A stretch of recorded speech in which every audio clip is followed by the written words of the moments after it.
Greetings, fellow man. Servus Männer. It's Red Pill Germany again, and today I want to comment about an article from the magazine Der Spiegel that is about German career women in their mid-30s. And I actually think that the woman that is featured in this article is not an isolated incident, but rather an archetype of a lot of career women that I know and that I've witnessed in Germany.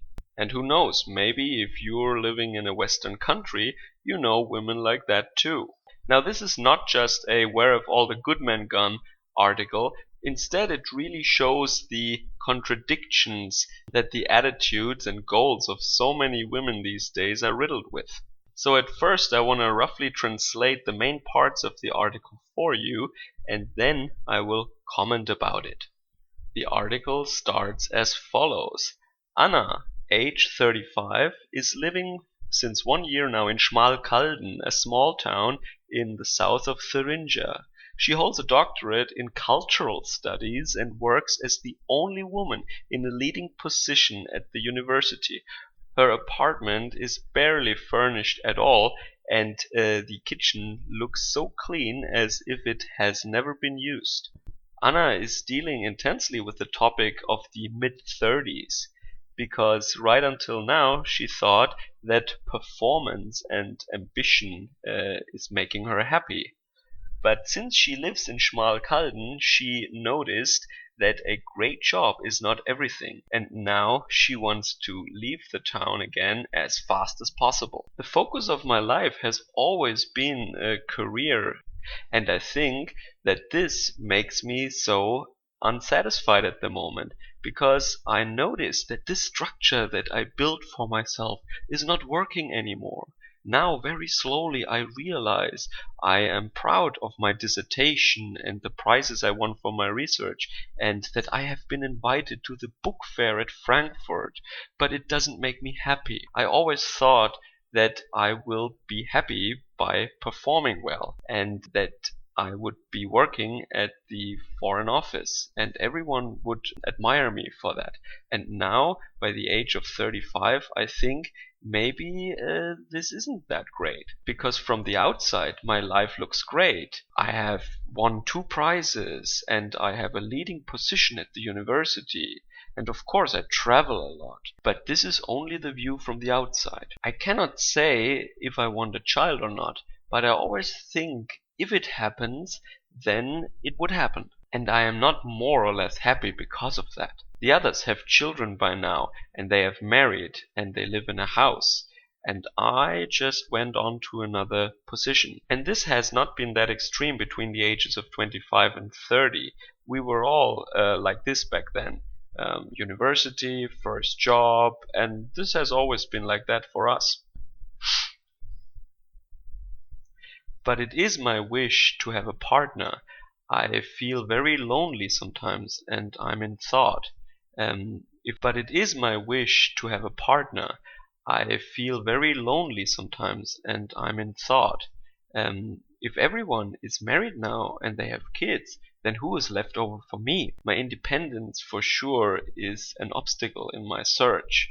I do not want to admire the guy, but I think that many men cannot deal with that. I want to meet the guy on eye level. Whenever I meet a man, they always have a woman already, and she is at home and cares for the kids, while the man is traveling throughout the world, is self-actualizing, and takes care of his career, and in the evenings he's going out with some nice female colleagues. My mother is saying that this man who meets me on eye level and would share my life doesn't exist at all. I think I have to agree with her here. At least in Schmalkalden, that guy doesn't exist. My last relationship went sour because he said very clearly, "I have a job, I'm an engineer, I bring home the money. You don't have to do your dissertation." He wanted me to stop working, to marry him and get children. My dissertation to him was just an intermediate project between studying and becoming a mother. And here I have said, of course, no, I will write my dissertation. And then we both went our separate ways. I have desires and dreams too, and I'm not less important than my man who might be a professor or an engineer. In the same way as I'm interested in his project, he should also be interested in my project. I have a plan. I want to quit my job until the end of the semester, and then I want to get out of Schmalkalden. I have already applied for different positions. I want to go into a city where there is sushi and cinemas. But it is very hard for me to follow this plan through, because my inner voice tells me that I need to stay here until I have secured a new job. Otherwise it looks stupid in my CV. It is a very difficult step for me to say, I cannot do that here. Then that would be the first time that I failed in life. Because my expectation for myself was that I would get a great position after my doctorate. But now I realize that I don't want to stay here, and maybe I have to go, even without a new job. And this for me is a horrible failure. Because right until now I could always accomplish all the plans that I have set for myself. In recent years I had many crises because of the finishing of my degree and the uncertainties in my job and the dissertation. That was when I noticed that I like traveling. Only by going abroad I could recapture my liveliness. As soon as I'm abroad, something changes within me. I have the feeling to be free. There I meet people who take me just as I am, and they say, "Hey, you are so nice." But they don't even know what I do for a job. They just think that I'm nice because I am the way I am, and not because I'm the leader of an international office and I wrote a dissertation. My biggest wish is that I really find a partner very soon, and he will say, "All right, now we go away for 3 years." Anywhere, but not to America. I would love to go traveling with a partner, because then I wouldn't have to rely on myself all the time. Whew, where to begin? Now, first of all, the picture she still likes to paint of herself is that of an achiever, of an overachiever maybe even. It almost feels like she says in every second sentence that she has a dissertation, and she talks about her degree and her success and her career, when in fact she doesn't seem to be all that great. I actually had a look at the website of the university, well, it's actually a technical university of Schmalkalden, and they do have an international office actually. The link is in the description below. The website is also available in English, and you can look at the picture. There is actually a picture of a woman who is the international program coordinator, and let's just say she looks past 35 by now. Now, I don't know if that woman who was interviewed for that article in the Spiegel is the woman that's shown on this picture, or if that woman has already left the city and this is the next program coordinator after she has already left. I don't know, but look at the picture. I will not show it in the video, but it's linked below. So that is what I've said before in the video, that these quote-unquote educated women who always talk about their degree constantly and about their academic accomplishments, they're not the sharpest tools in the shed normally, and they're not the ones who have the actual high positions, because the people in really renowned institutes, they don't feel the need to constantly remind everyone of the fact that they have in fact a doctorate. And besides, she's not even doing academic work. She's not a professor, she's not a researcher, she is basically administrative staff. And just 10 or 20 years ago, one didn't hire people with PhDs for that job, but rather the wife of a professor was doing these kinds of jobs. Okay, because she is not the overachiever that she wants us to believe she is, she actually just secured an administrative position somewhere in the middle of nowhere in Thuringia, in a tiny university with 60 professors or something and a budget of 12 million euros a year.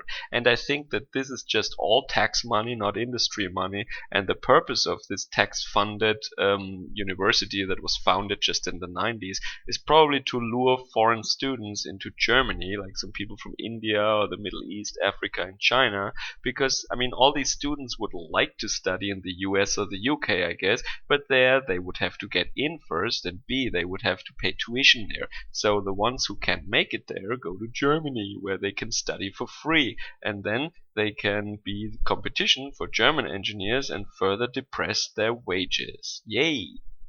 Now, that was my critique on this part, where you don't actually have to read between the lines. You can just go to the website of this technical university to find out what is really going on there, and this job is not that glorious as she wants us to believe.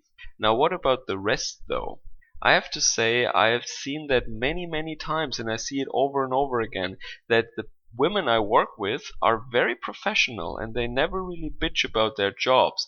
But the women who are highly educated or are having leading positions or are engineers or something like that, or administrators at a higher level, when I meet them in private, like the wives or girlfriends of my friends or some acquaintances of mine in private, and when I don't work with them, I'm not a colleague of theirs, I don't work at the same department, then they would always bitch about their work. And not like men bitch about their work. The men who bitch about their work that I know, they say, oh, last week was horrible, I wanna, shoot myself, it was so stressful, all these deadlines. But hey, what can you do, right? In the end, I like my job, yeah? And I say similar stuff, and I mean it. In the end, I like my job, and 80% of it is bullshit, and 20% of it is okay, and I think that's alright. But women, all they do is basically bitch, and they're signaling to their husband or their boyfriend that they actually don't want to work anymore. And you do not have to read between the lines in this interview or this article.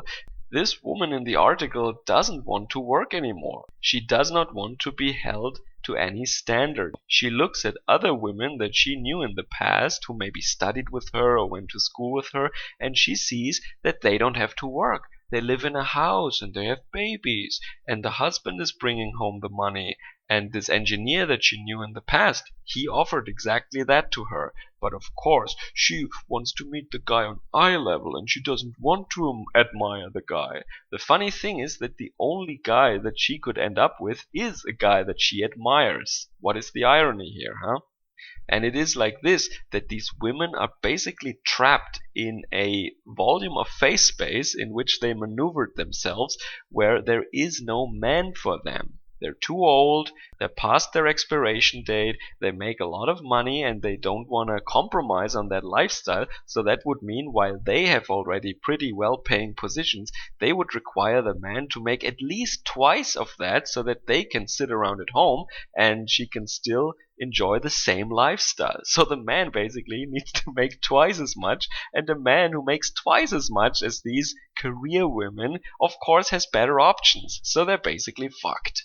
And that is also when the biological clock starts ticking, or when they actually notice that the clock is ticking for the first time. And then she says, I don't know if I want kids, but if it happens, it happens. So does that mean that she wants to have some one-night stand and then basically sperm jack the guy so that she gets a get out of work free card? So another thing you can clearly see is that this is probably one of the women who never faced a real challenge in her life, but she claims she accomplished all her goals.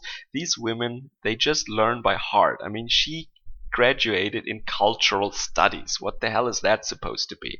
It's not really anything that should be taught at a university. It's basically a course in compliance. You just have to be compliant. You have to say yes and repeat stuff that other people said, and then you get an A. And then you win prizes and you get invited to the book fair in Frankfurt. Yeah, I mean, she probably looks like exactly one of those people who go to the book fair in Frankfurt. That is not an accomplishment. I bet that entire department where she wrote her dissertation was just busy 24/7 just to empower women and make them feel special about themselves. And now that she has at least some duties and some responsibilities and some deadlines and projects, she feels overwhelmed and that this would be too much pressure. So she just wants to get out of there. And the last paragraph is actually the most revealing, where she talks about how she is when she goes traveling. Yeah, because guess guess what? The people you meet when you go traveling, especially as a woman, I mean, if probably some beach resort or something, they don't want anything from you other than maybe sex and a good time. I mean, it's not like they are your superiors at work or your colleagues who need you to do your damn job. They're just some strangers you meet when you're traveling. And it is so awesome how she says um, she wants to be liked just for being, just for being herself. Yeah, that is perfect female thinking. Yeah, human beings, not human doings. They want to be just appreciated for having a pulse. No conditions. Unconditional love all the time from everyone. And if they don't get that, it's oppression and it's harassment and it's microaggression and abuse. And I really hope that she doesn't find a man, not because I want to be cruel to her, but I think that that guy that she would end up with would really suffer. Because think about it, she doesn't know what she wants. One day she likes this, the next day she likes that, and then, it's too much effort, it's too much work, I don't want this anymore. And with the marriage, it would be the same thing. Maybe for 5 years she would feel happy in the marriage, or at least okay, and then some voice inside of her tells her that this is not right, there must be more to life. Then she would of course take the kids and sue him for alimony or something like that. It is really stereotypical and cringeworthy how she fantasizes about some interesting, cool guy who would just take her on a 3-year vacation trip anywhere except for America, because of course this is where evil Trump and the white supremacist Nazis of the Republican Party are, and everyone has guns and the KKK is burning crosses, right? So typical European SJW, they want to go anywhere in the world, they will wear headscarves, visit mosques, no problem, but not America.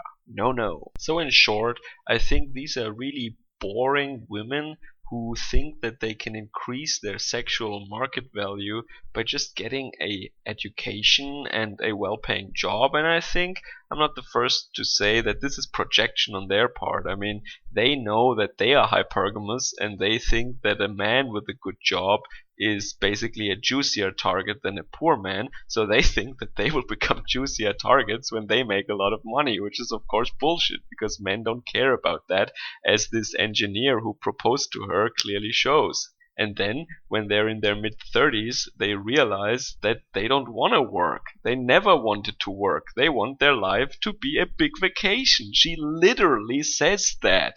And the closest thing to a carefree lifelong vacation would be to be a mother and housewife and have these children and be in that house and have access to the money of that professor or engineer. But then she cannot accept the fact that she would be the commander and not the captain in this relationship, and she cannot meet the guy on eye level. And this is what she always goes back to, right? She wants a relationship on eye level, which is complete bullshit if one part earns all the money and has all the responsibilities and all the stress. Then it's not on eye level. But she doesn't want to work, so how can she expect an eye level relationship? She does not know what she wants. She doesn't even know what she's saying. She's definitely not smart. She might be quote unquote educated, but in a field where compliance brings you very far, even gets you a PhD and some prizes and an invitation to the book fair in Frankfurt and a position at the Technical University of Schmalkalden. Okay, so sorry for this drawn out video, but I think this is really an archetype, at least in Germany. This is not just some women, a whole class of women, I think it's a big class of women that is behaving like this. There is a large group of women in Germany who are almost exactly like that. I see that everywhere. Of course, I know a lot of women from academia, from the industry, from the sciences, from engineering, but I really see this pattern time and time again. So I think this is an important archetype. This is a cluster of red flags to watch out for, and it is very straightforward to understand that, They want all the status, they want this sense of empowerment, of being equal or even superior to a man, but then they don't like what that brings along with it. And I would also say, if she were a really strong woman, she would just husband up a weaker man, maybe a struggling, starving artist, maybe, who would be more than happy to take care of the kids while she has her glorious career at the international office of the Technical University of Schmalkalden. And then it would be no sushi and no cinema, and then maybe she can, take out a nice male coworker after hours, and travel around the world and self actualize, because this is so nice when she talks about men doing that, but she herself doesn't want the responsibility. So this is the problem when you think you want something, but then you see what you have and you don't really like it. And that is what happens to a lot of children. And of course it happens to women, because women are children. Be sure to check out the link to the international office of the Technical University of Schmalkalden down in the description. And I think a German artist called Reinhard Grebe also made a song about women like this, actually. Link in the description below. Thanks for listening. See you guys again next time. Servus, Kameraden.